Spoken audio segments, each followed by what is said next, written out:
Bienvenidos a una nueva edición o un nuevo capítulo del podcast de jardinería y paisajismo. Hoy es un episodio muy especial para mí porque vamos con una entrevista.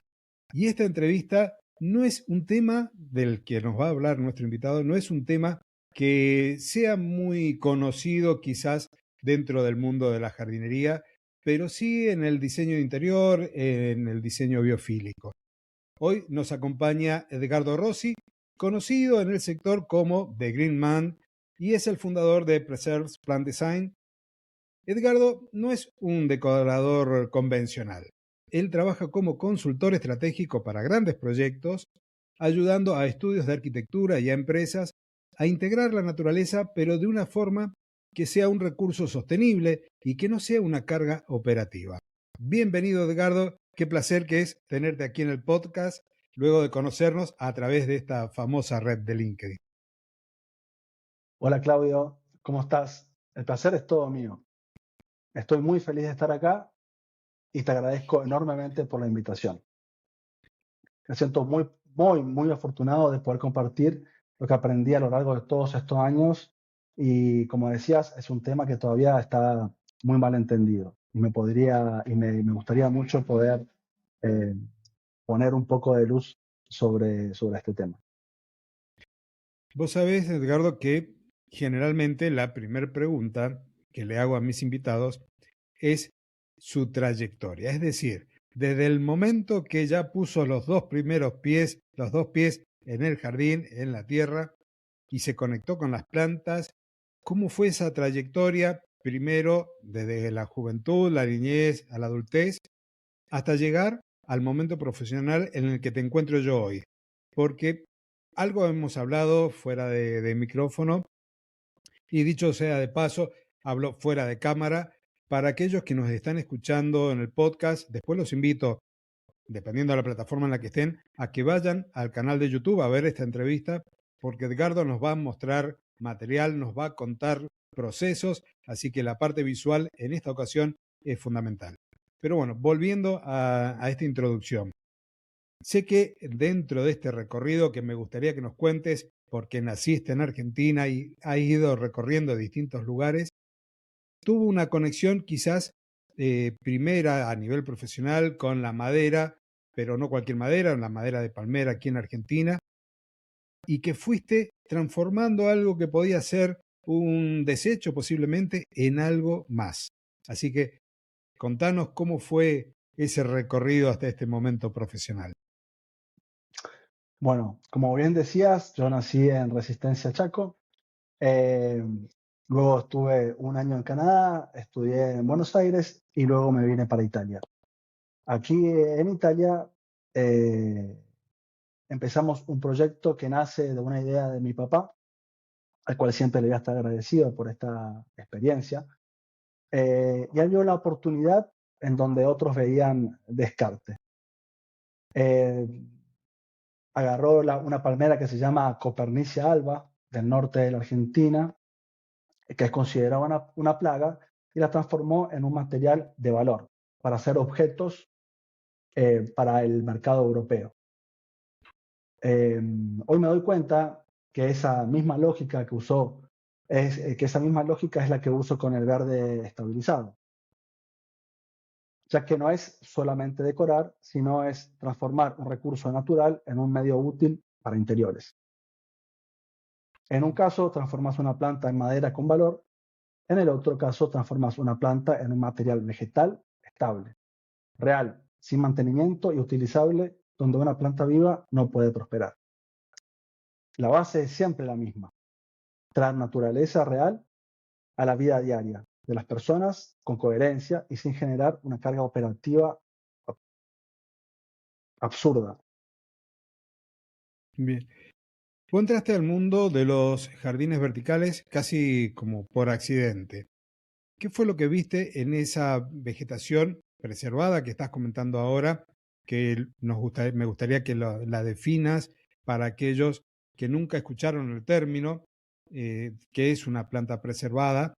Bueno, ¿y qué te hizo dar cuenta de que ese mercado estaba siendo tratado quizás más como un adorno que como toda esta tecnología que realmente conlleva hacer un jardín vertical y un jardín vertical con plantas y musgo preservado.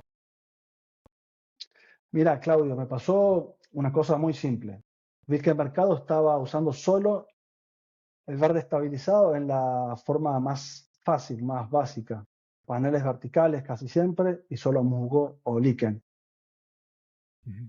Todo muy lindo para la foto, pero limitado en la potencialidad. Yo empecé a ver algo mucho más grande. El verde preservado no es un producto final, es un medio, es un material vegetal real que bien usado puede replicar muchas formas de comportamiento vegetal en interiores, vertical, horizontal, suspendido, colgante, trepador, y se puede integrar también a cualquier tipo de muebles de interiores. Y además vi un punto clave. En interiores reales, muchas veces las plantas vivas no son viables, no son sostenibles. Esto no es una ideología, sino que se trata de luz, del clima, por mantenimiento, por higiene, a veces problemas de salud ligados a las plantas y por presupuesto, que muchas veces es una de las cosas más importantes. Entonces, el verde estabilizado no es decoración, es una tecnología de diseño porque permite llevar naturaleza real donde antes no se podía, sin convertirlo en una máquina de mantenimiento. Para quien por ahí no tiene el ojo muy entrenado o lo ve muy de lejos, muchas veces un jardín vertical con plantas estabilizadas nos lleva a recordar estos jardines de plantas plásticas que tanto los que nos gusta la naturaleza dejamos de lado. Estamos hablando de un material vegetal propio que tiene un mantenimiento que permite que siga preservando esas características como planta vegetal, como elemento vegetal vivo. Y para reforzar lo que estás comentando, no necesito estar respetando condiciones de luz para que la planta prospere, siempre se va a mantener igual. No voy a tener el riesgo de que esa planta esté linda para la foto cuando se terminó de montar ese jardín y al mes esa planta a lo mejor no se regó bien o le faltó algo y ya la foto de la inauguración es muy distinta a la de un mes o a un año después. En el caso de las plantas preservadas, esto se mantiene en el tiempo. Cuando hablamos de ello, y además que no necesitamos pensar en cuánta luz, que no estamos pensando en que si vamos a poner la planta en una pared o colgando del techo, como lo decías, o el mismo material sobre un mostrador, ¿qué características tenemos con esta planta en cuanto a vida útil? La planta, yo creo que una de las preguntas que se le pueden ocurrir es, ¿la planta pierde el color a lo largo del tiempo si le da el sol? La planta, si yo la limpio cuando se le juntó tierra a la hoja, se me rompe, me quedan las manos manchadas de verde si las limpio. Todo ese tipo de cosas que hacen a esta tecnología que vos estás comentando. Más allá después nos contarás cómo se hace un diseño, cómo se estructura, cómo se monta, pero esas primeras preguntas que pueden surgir del miedo a que si les limpian la hoja se les va a romper. Contanos cómo es eso, si la planta es flexible, si no, y bueno, y las razones. Dale, mira, la planta estabilizada es un producto agrícola, es una planta, es material vegetal real que fue tratado para durar en el tiempo. Así que la planta mantiene su aspecto vivo, su flexibilidad, sin la falta de ningún tipo de manutención. Dicho esto, es un material. Entonces depende mucho de las condiciones en las cuales los ponemos. Es un material que va solo en internos, no lo podemos usar en externos. Y si lo usamos en internos, hay que respetar o tener cuidado de algunos parámetros ambientales, eh, como la exposición a la luz solar directa, por ejemplo, hace que algunos tipos de plantas se descoloren en el tiempo. Algunas descoloran de un modo un poco más hacia un verde un poco más artificial, que las hacen parecer de plástica, y a veces simplemente a un color un poco más natural, pero sí, un poco más hacia el marrón o el amarillo. En condiciones de humedad muy altas tienden a sudar la solución preservante la sudan propio, se caen gotitas o se ven gotitas en las hojas. Y si es muy seco, tiende a cambiar morfológicamente, se seca, y si son hojas, si es musgo se seca, y si son hojas tienden a plegarse en sí mismas. Ujú. Eh, Así que dependiendo de la tipología, si las tocas, pueden dejarte un poco la mano verde, por ejemplo el musgo o el líquen, pero en general las hojas podrías tranquilamente limpiarlas. Mm, No se recomienda para nada utilizar agua, así que si las limpiamos es mejor simplemente con algo que atraiga el polvo, más que usar ujú. un paño mojado, por ejemplo. Bien. Eh, bueno, estas son las cosas más importantes a las que hay que tener en cuenta cuando ponemos plantas estabilizadas en ambientes. Te hago una consulta. Una planta estabilizada a la cual está en unas condiciones de humedad óptima para evitar, por un lado, el exceso que estabas comentando y que exude la sustancia que la preserva o que se seque y se enrolle. Imaginando que la humedad es correcta, que no está expuesta a el sol directo, a la radiación ultravioleta y que nadie está toqueteándola como podría ser en la sala de estar de un consultorio y que vayan los niños a Exacto. tocarla. Suponiendo que todo eso está en armonía. Invertir en un jardín vertical o en un adorno de plantas preservadas, ¿qué vida útil se estima que tiene?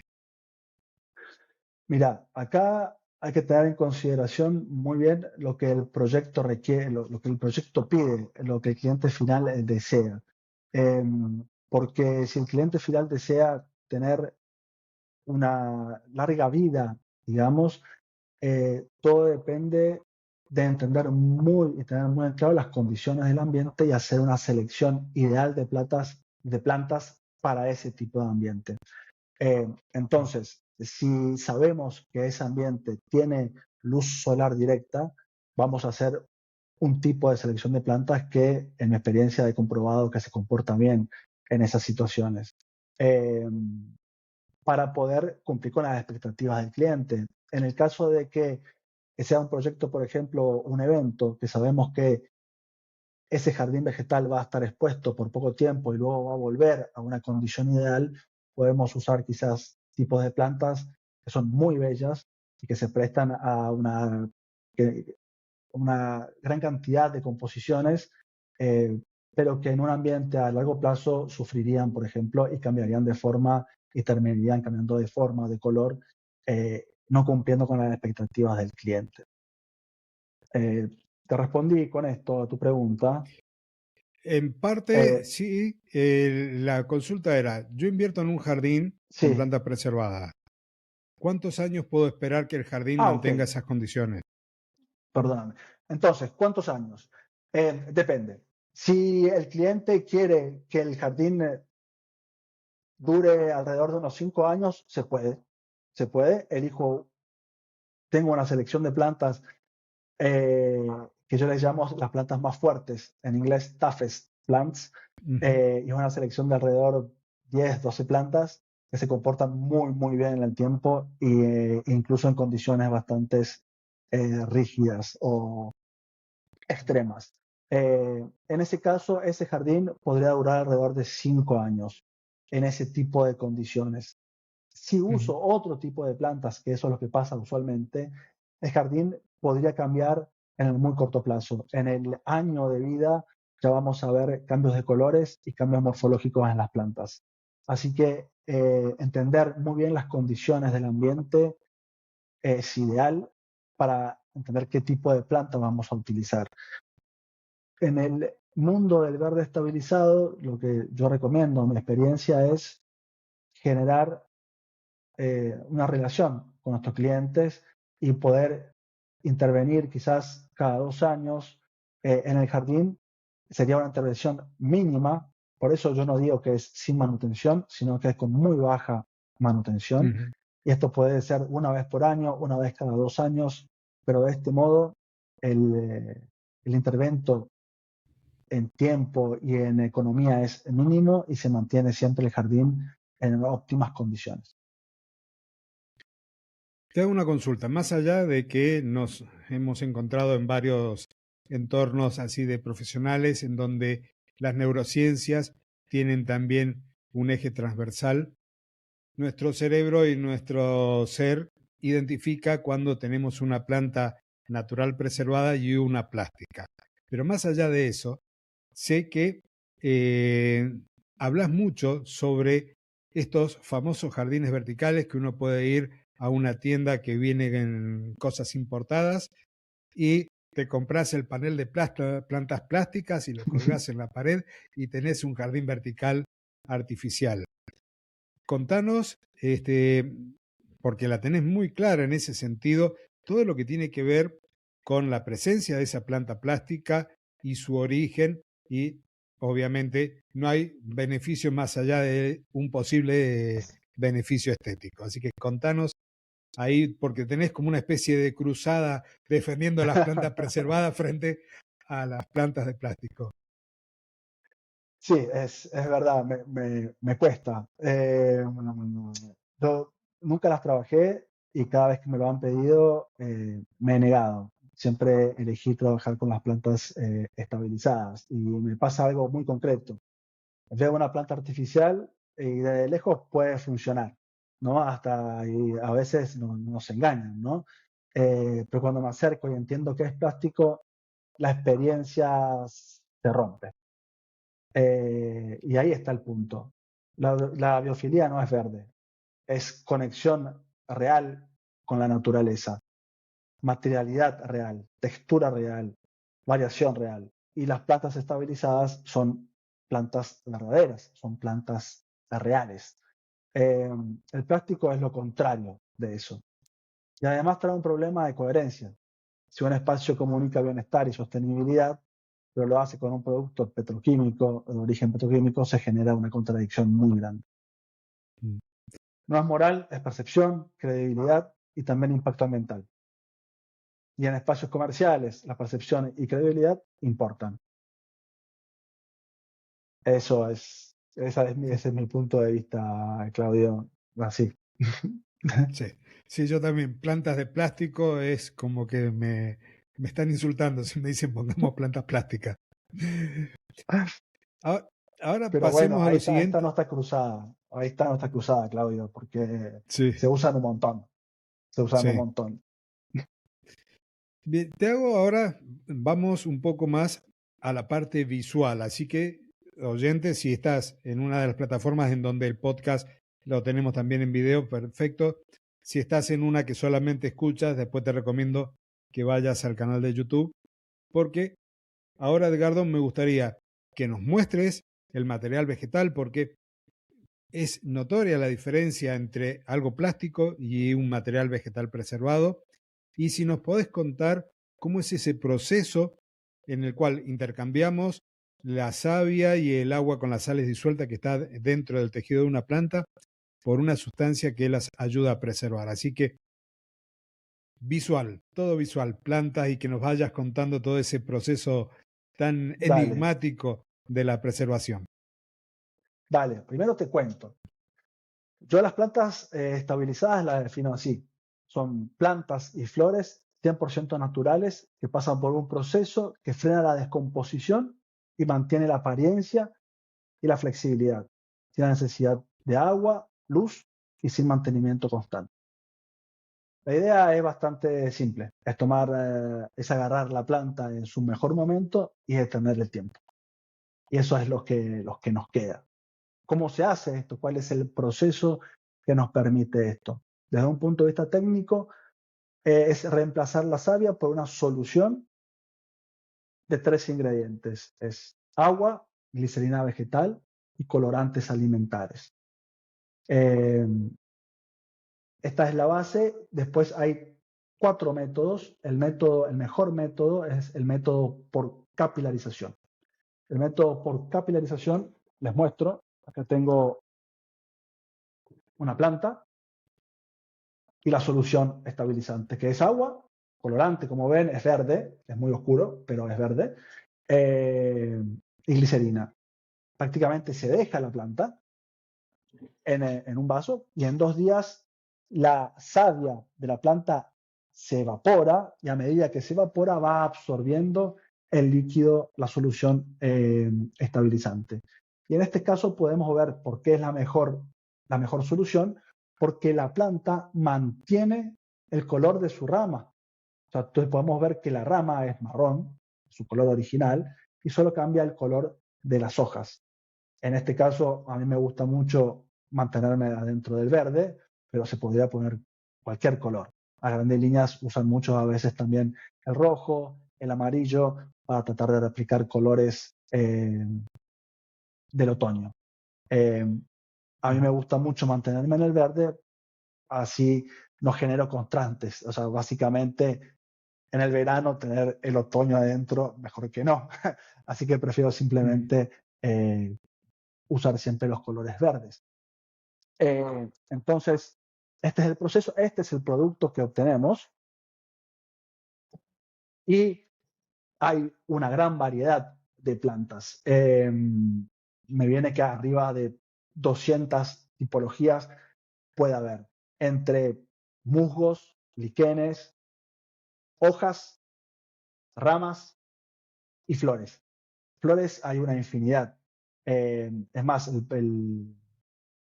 la historia del estabilizado y el preservado nace con el mundo de las flores.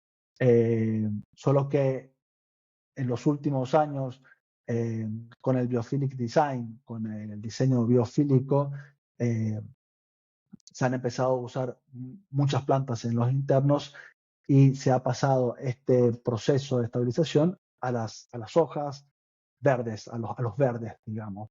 Así que, por ejemplo, acá tenemos el eucalipto nicoli, que es divino, me encanta, y todavía mantiene su fragancia original. Así que acá tenemos Ujú. todo lo que la naturaleza nos puede transmitir, está aquí. Eh, Esta es una tipología que tiene flores, me encanta también, tiene pequeñas flores amarillas, se pueden, se pueden estabilizar helechos, que quedan muy bien también en composiciones verticales como horizontales. Y les quería mostrar el musgo. Este es el musgo que se usa muchísimo, muchísimo en jardines verticales. Se usa el musgo, que se llama musgo plano, flat moss en Ujú. inglés, eh, usualmente con otro tipo de musgos como el ball moss, que es un musgo a Ujú. forma de pelota o es Sí, sí, de redondo, un poco casquete esférico, sí, sí, redondeado. lo he visto ahí. Eh, exacto. Y el liquene, que en inglés le dicen reindeer moss, porque es la comida de del rene, me viene en Mm, italiano, Claudio. mm, En español sí, sería de las renas, de los de los renos. renos. Ujú. En Noruega, en, en Suecia.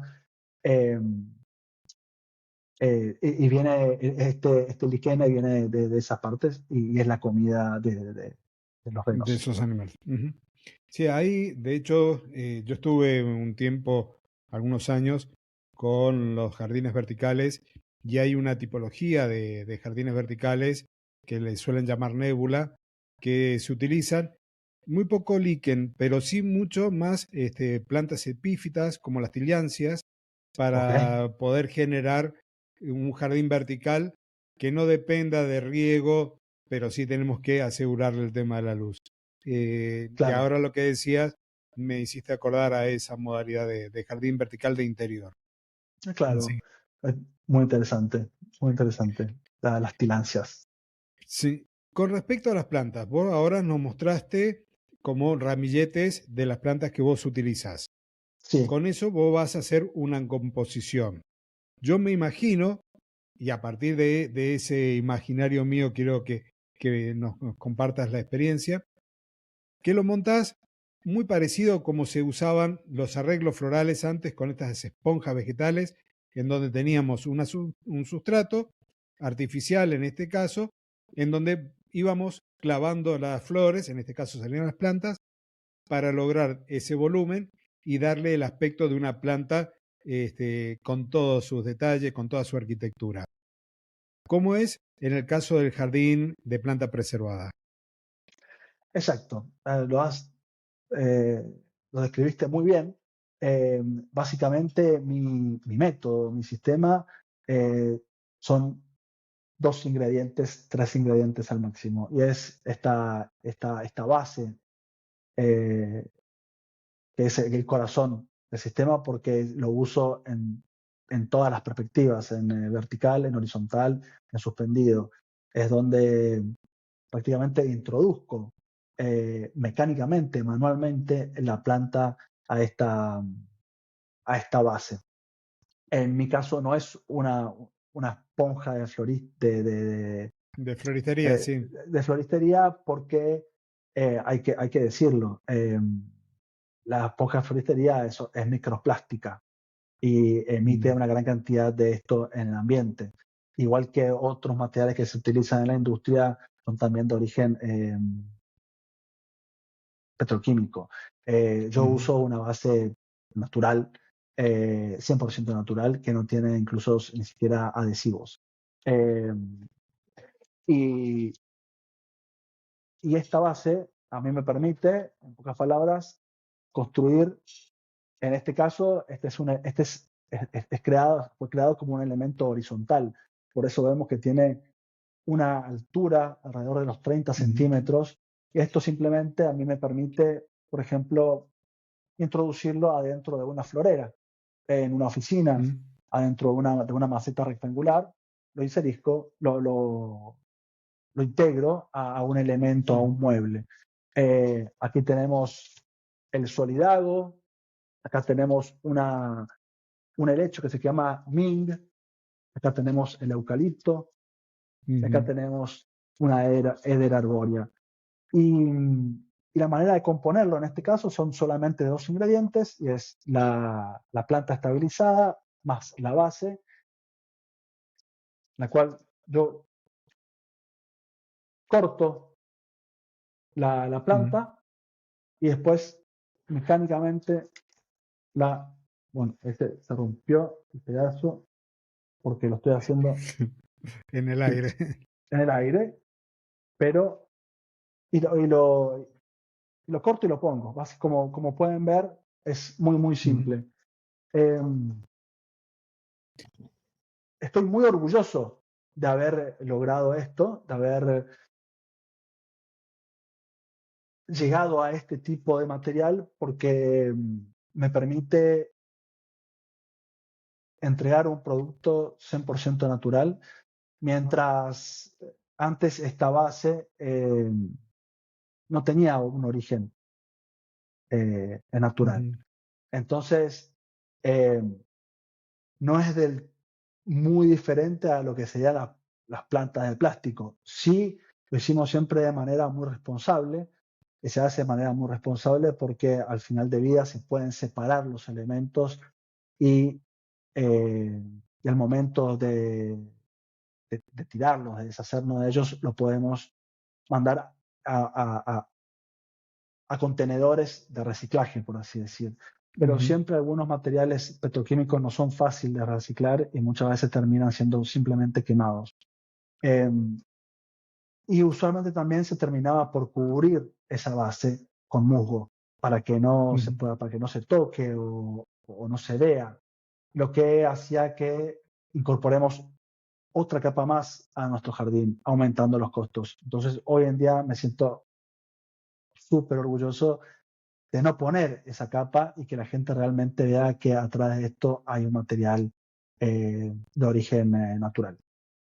Eh, Para, sí, sí, lo que iba a decir, bueno, para quien no está viendo, recién nos mostraste un arreglo de plantas que debe haber tenido por lo menos 40 centímetros de largo por unos 20 de ancho. sí. eh, 50 y centímetros por unos 20, sí. bien, entonces no le anduve tan lejos. Y No, no. parecían, bueno, como si fuesen esquejes que se clavaban en una placa de poliestireno expandido, de Polexpan o de Telgopor. Esa es la sensación visual que yo tengo a través de la imagen. Pero a lo que voy es que se nota que es muy liviano. Por lo tanto, la pregunta es, ¿tenés un cálculo más o menos? Es más, bueno, nos está mostrando que lo puede poner boca abajo y las plantas se mantienen en vertical, por lo cual lo tenemos en la pared y queremos ponerlo arriba de la mesa, lo podemos poner arriba en el escritorio y es muy liviano. Por lo tanto, una de las consultas que yo tenía cuando estaba con los jardines verticales era qué peso le estábamos cargando a la pared. En este caso es mínimo, nada. Mínimo. No se considera de un punto de vista estructural el peso que puede agregar al proyecto. No es un problema. Se puede aplicar a cualquier tipo de pared. Se pueden crear estructuras autosostenibles. Se pueden crear simplemente pequeñas tiras de este material, que de todas formas no es plástica expandida que uso yo, No, no, como no, pueden por ver eso aquí. justo Eh, se me pixela la imagen y me hizo te acordar a muestro eso. cuál es esta Sí. sí es el material, Ajá. el material plástico que te digo de que parece que La es. esponja, el oasis vegetal, creo que le llaman Sí, también. nunca usé la esponja de florista simplemente por las microplásticas. Porque, Ujú. y aparte la esponja de florista, si, o sea, Sí. dejamos el tema ambiental de lado, eh, funciona muy bien para buquets, pero no funciona muy bien para estos casos, pues, ya que tiene que durar por Ujú. mucho tiempo. Y la esponja de Sí. florista es muy frágil. O sea, si vos movés la rama, Sí. cede muy, Sí, muy sí, queda fácilmente. suelta. Entonces, en el largo plazo se terminarían por caer todas las plantas de la pared. Así que no, en nuestro caso la esponja de florista no serviría. Bueno, dentro de las cosas que tengo yo apuntadas es que vos afirmás que el verde preservado, lo que es tu trabajo, suele llegar a las obras como ingredientes sueltos y no como un sistema. ¿Cuál sería el riesgo de trabajar sin una metodología tan clara como la que venís trabajando vos, como la que has desarrollado, cuando se quiere instalar ya sea follaje como el que nos acabas de mostrar o el musgo? Mira, primero, eligiendo el espacio. Sin eso, todo lo demás es improvisación. Luz, ventilación, Mm. humedad, calor, uso del lugar, tráfico, altura, accesibilidad. Hay muchísimas cosas que influyen. El segundo es, la, es el método parte de este corazón, de la base. Yo trabajo con una lógica eh, que es una escalera de densidades. Entonces, a esta base, la primera cosa que le aplico es el musgo y después pueden ser diferentes tipos de musgos eh, que nos permiten alcanzar una terminación híbrida de musgos, por así decirlo.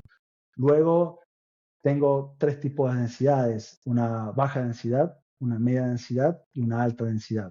Siendo la alta densidad la cobertura, digamos, del 100% de este panel con follaje. La media densidad sería una cobertura del 50% y una baja densidad sería una cobertura con follaje alrededor de 25-30%. Eh, y luego es a través de creando reglas simples que se repiten, cómo se construye, cómo se fija, cómo se controla la calidad, cómo se embala, cómo se instala, qué cuidados se transmiten al cliente final. Eh, entonces, lo que yo transmito es algo que nace en preventa y va más allá de la vida final del producto. Entonces, si Mm. consideramos todos estos aspectos, nosotros no vamos a crear nunca expectativas equivocadas en el cliente y no vamos a tener problema entre la fase de ventas y producción, por así decirlo. Eh, yo no vendo secretos, Claudio, yo vendo, desde este punto de vista, control. Cuando hay control, el equipo mm. deja de depender del super artesano o del artista, por así decirlo, y empieza a producir resultados sólidos como sistema. ¿El 100% de cobertura fue lo que nos mostraste recién en esa composición? ¿O ahí hay como un poco más para para el efecto, digamos, de podernos mostrar? Ok, eso que vieron es una terminación, como le decía, que es en horizontal. Ujú, ¿Por qué?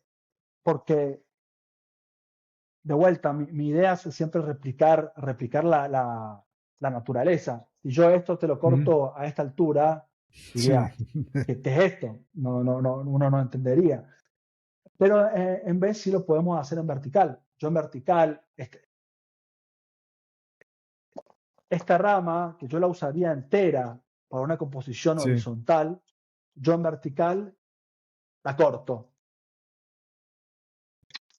y voy.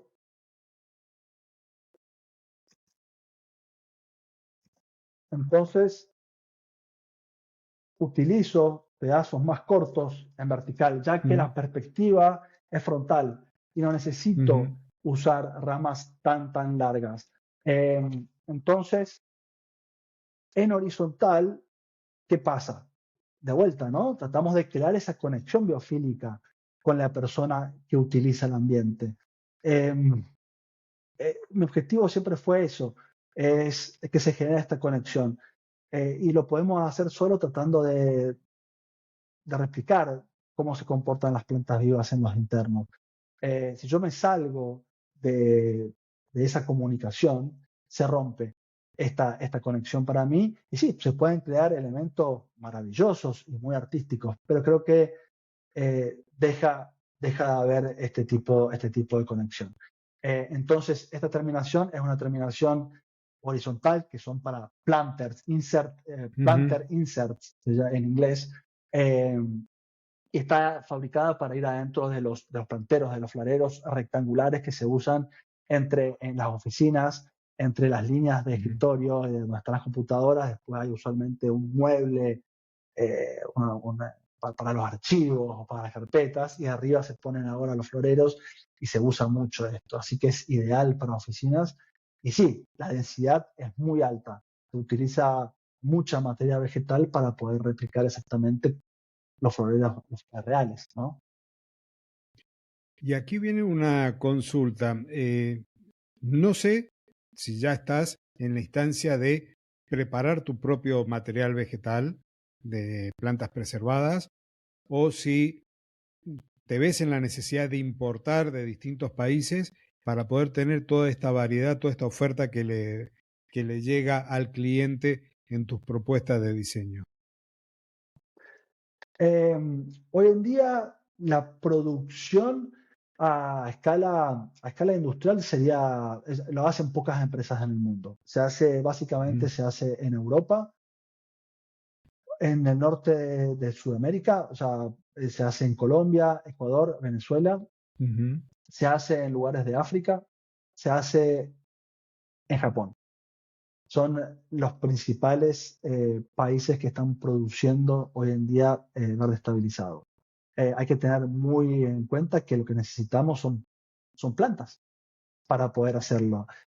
ujú, Usualmente estas plantas mm, no son cultivadas indoor en viveros. Usualmente se cultivan en externo, en su ambiente natural.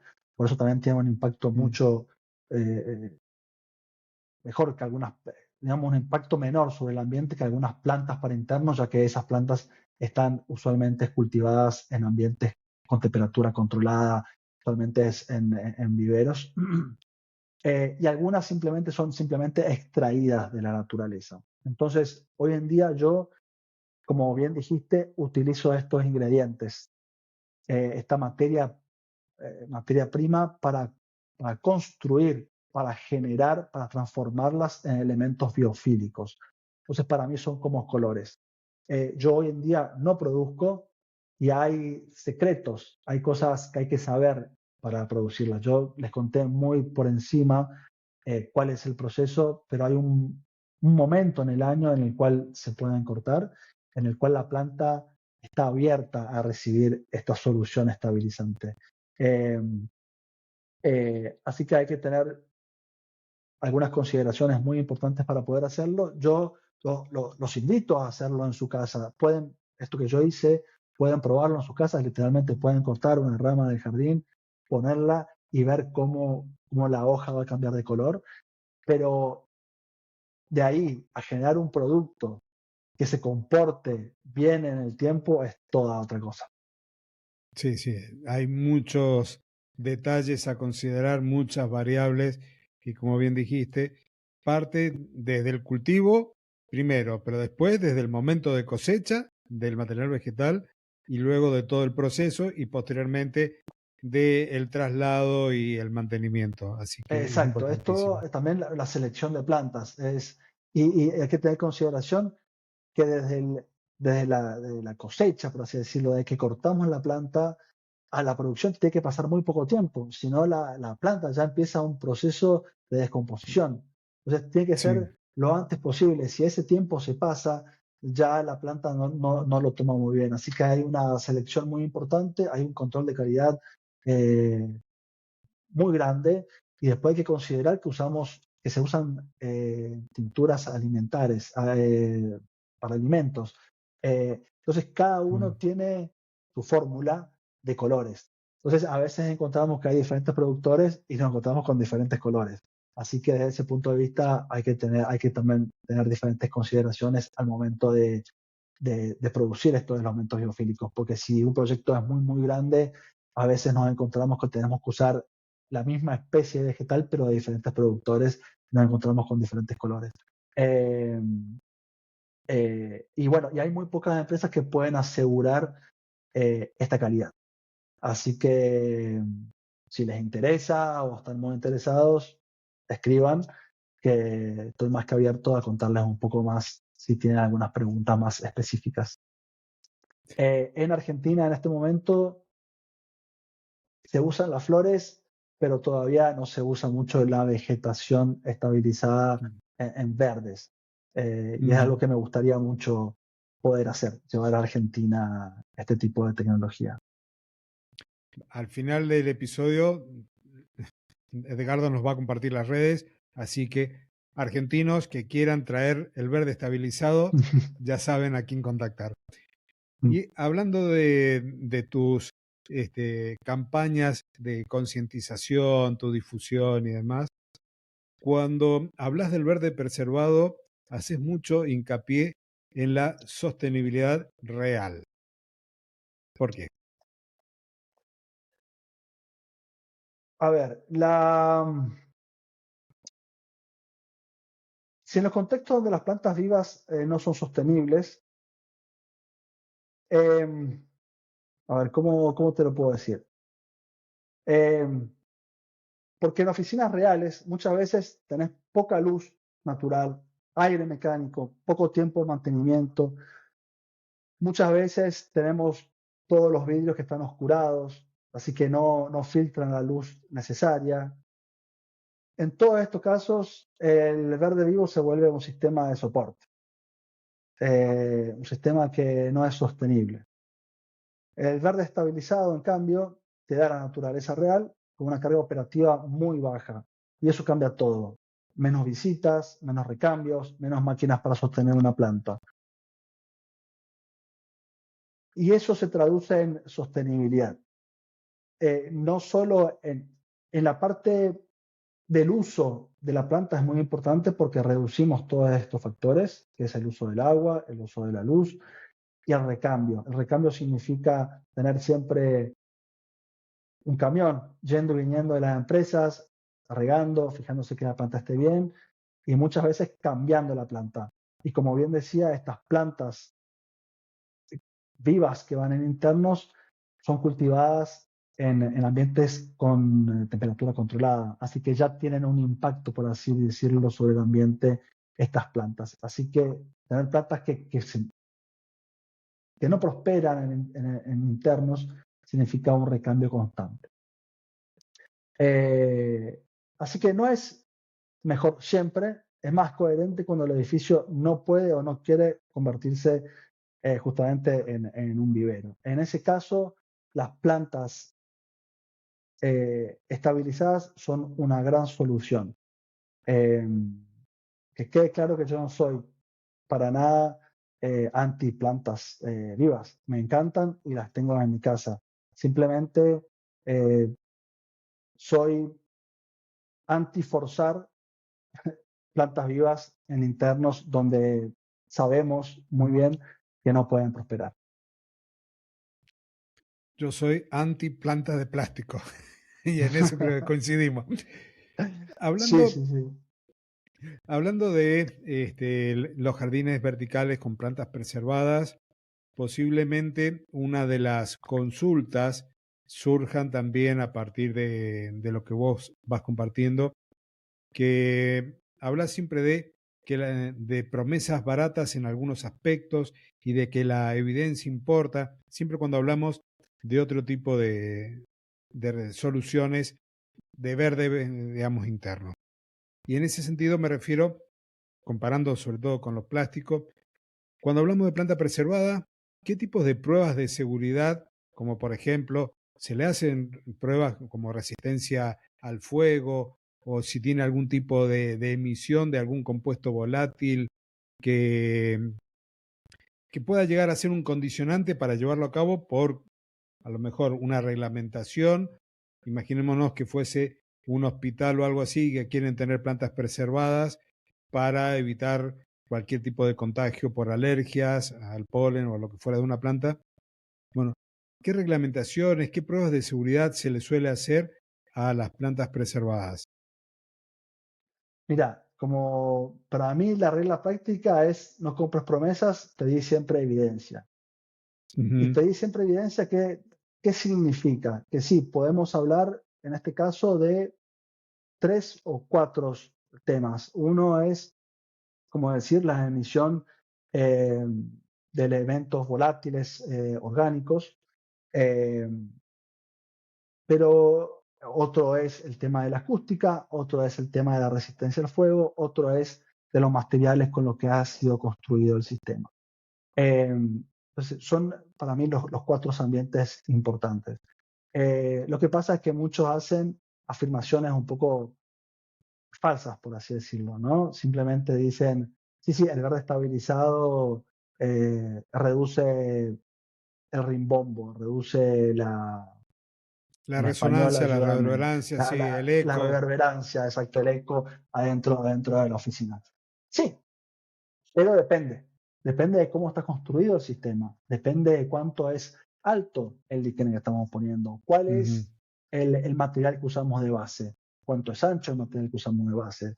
Entonces, esto se aplica a los cuatro ambientes que dije. Entonces, cuando hacemos una afirmación, esta afirmación va hecha sobre el build-up, sobre la construcción, sobre el grupo de materiales que estamos utilizando. En este caso sería el backer, que es el soporte que estamos usando, más si estamos usando pegamento, que muchos de ellos tienen altas emisiones eh, de compuestos orgánicos volátiles.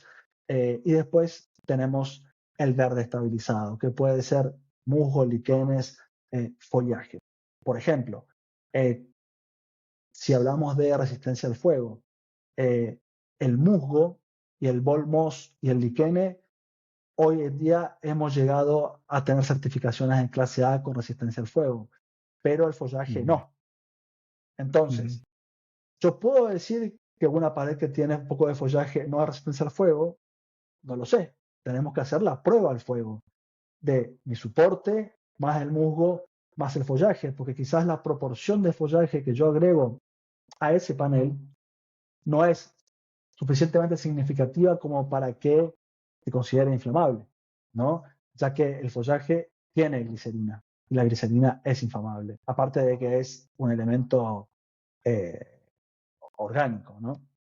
Eh, entonces, bueno, y lo mismo con los otros elementos, que es el VOC o el COV que decimos en español.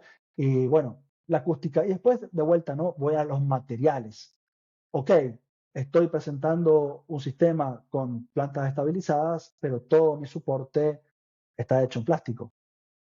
Entonces, ¿es sostenible? ¿No sostenible? ¿Qué pasa al fin de la vida de este material?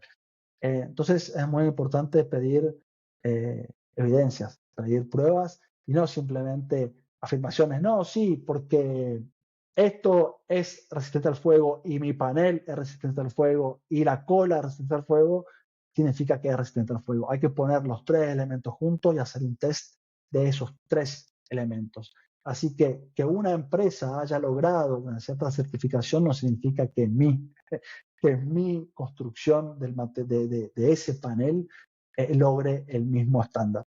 Eh, y bueno, así que lo importante es eso. Démonos cuenta que hoy en día existen edificios enteros construidos en madera, que es altamente inflamable. ¿Okay? Depende Mm. cómo lo hacemos. Bueno, una de las preguntas que me había quedado en el tintero ya la respondiste porque me había quedado consultarte cómo adherías el musgo al soporte, pero ya dijiste con el tema del adhesivo, entonces ya está resuelto Sí, esa consulta. sí, lo haría con adhesivos. Hay otras formas capaz mecánicos de hacerlo, pero no quedaría muy lindo. Mm, Entonces dirían, sí, sí, qué lindo, natural, pero el aspecto no sería genial.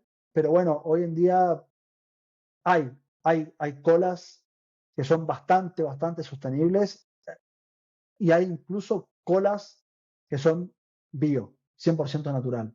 La única mm. cosa que le recomiendo es probar y experimentar. Creo que lo importante es eso y les digo a todos los que quieran probar esto que traten siempre de usar elementos naturales que sean amigos de nuestro ambiente porque es muy importante. Ya casi terminando la entrevista, quiero volver un poco a una de las cosas que se comentó al principio. Dentro de tu trabajo, vos ofreces consultorías, asesorías, eh, vas a traer con alguien de Argentina las plantas preservadas para hacer trabajos, porque algún oyente seguramente se copa con la idea.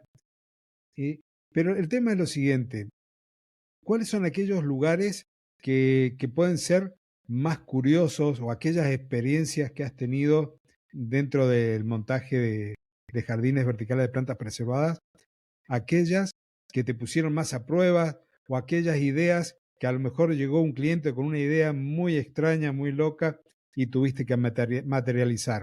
Entonces, porque me imagino plantas preservadas y a lo mejor podemos usarlas en un hotel, en un salón comercial. Pero si viene alguien con un yate y te dice, mira, en mi camarote quiero que haya un jardín de plantas preservadas, ¿cuáles son esos pedidos extraños? ¿Cuáles son esos desafíos que te has encontrado, tanto profesionales como cuando tenés que darle un asesoramiento a un cliente? Qué linda pregunta. Y te puedo decir que, bueno, cada una de todas estas historias locas me han llevado siempre a mejorar el sistema. Porque, bueno, hoy en día la verdad que prácticamente puedo decir que no a nada. Y a lo largo de toda mi carrera, nunca dije que no a nada. Entonces, Mm, me embarqué en aventuras muy locas. Una, por ejemplo, fue literalmente instalar 280 metros cuadrados de jardines verticales en vitrinas alrededor de Alemania. Era para una marca de moda alemana que se llama Jill Sander, alta moda, y tenía que hacer 5 vitrinas en Alemania, una cada día. O sea, una ciudad diferente en Alemania todas las noches, porque no podía ser de día.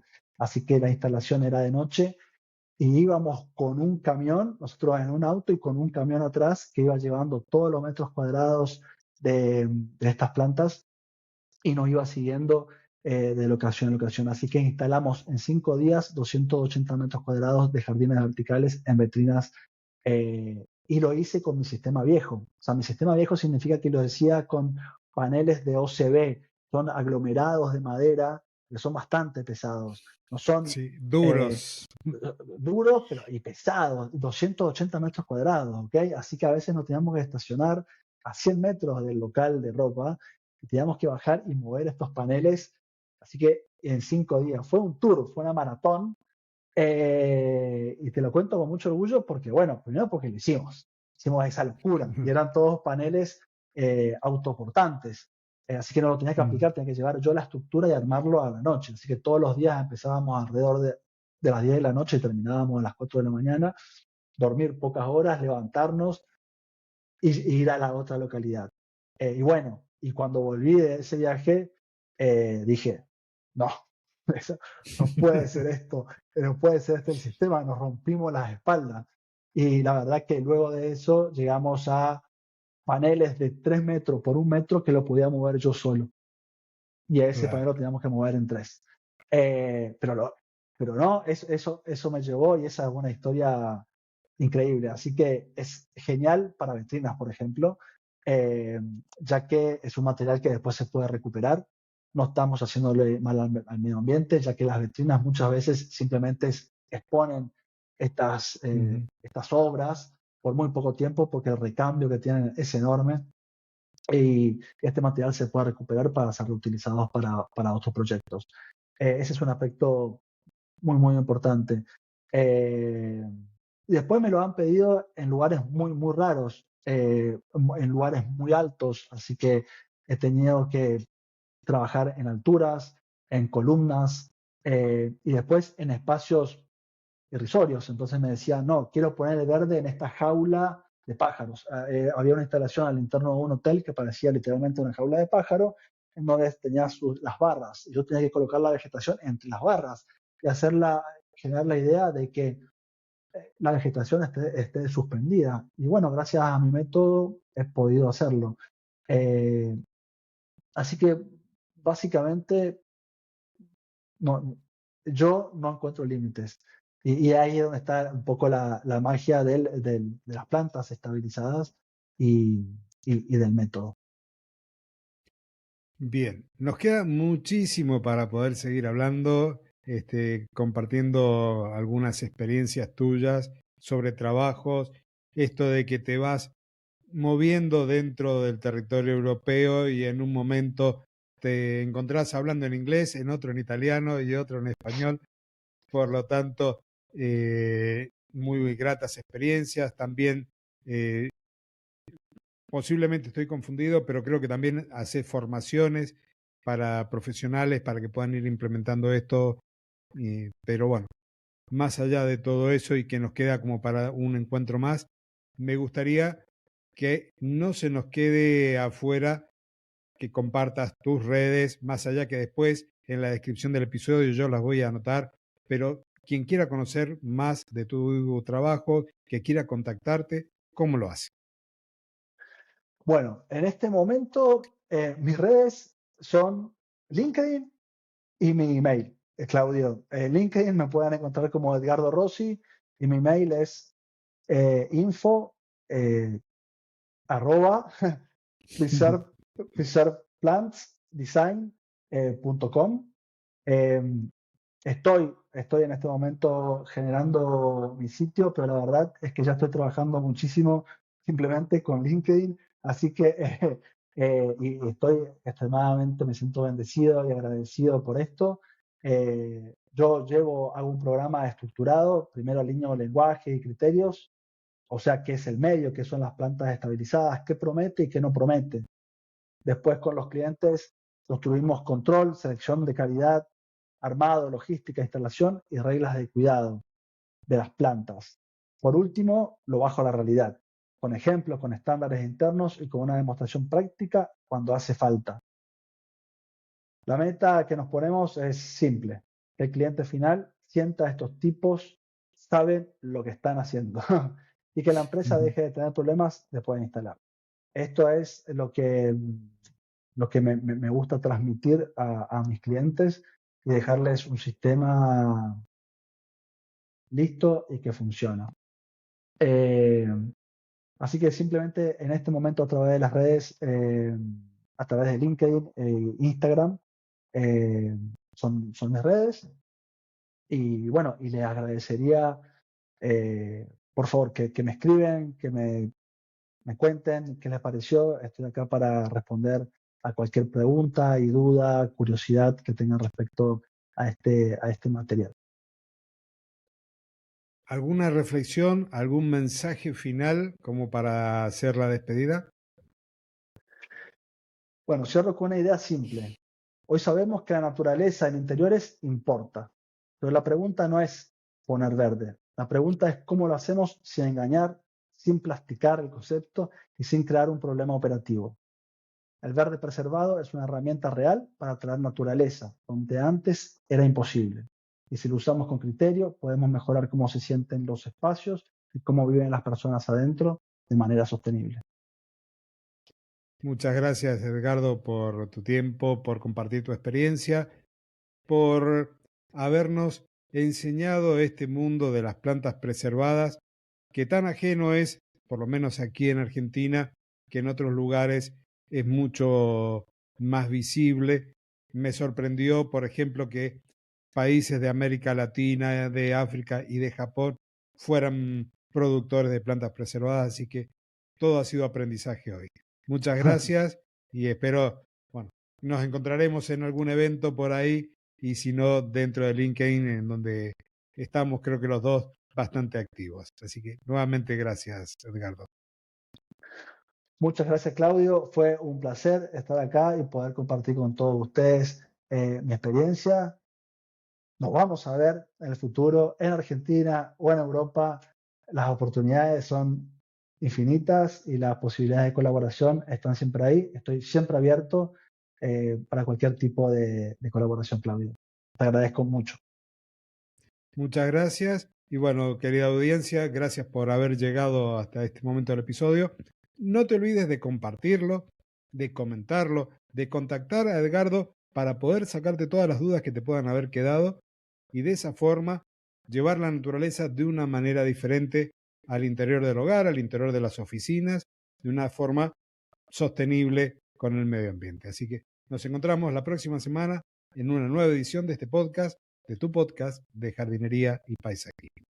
Hasta entonces y muchísimas gracias. Adiós.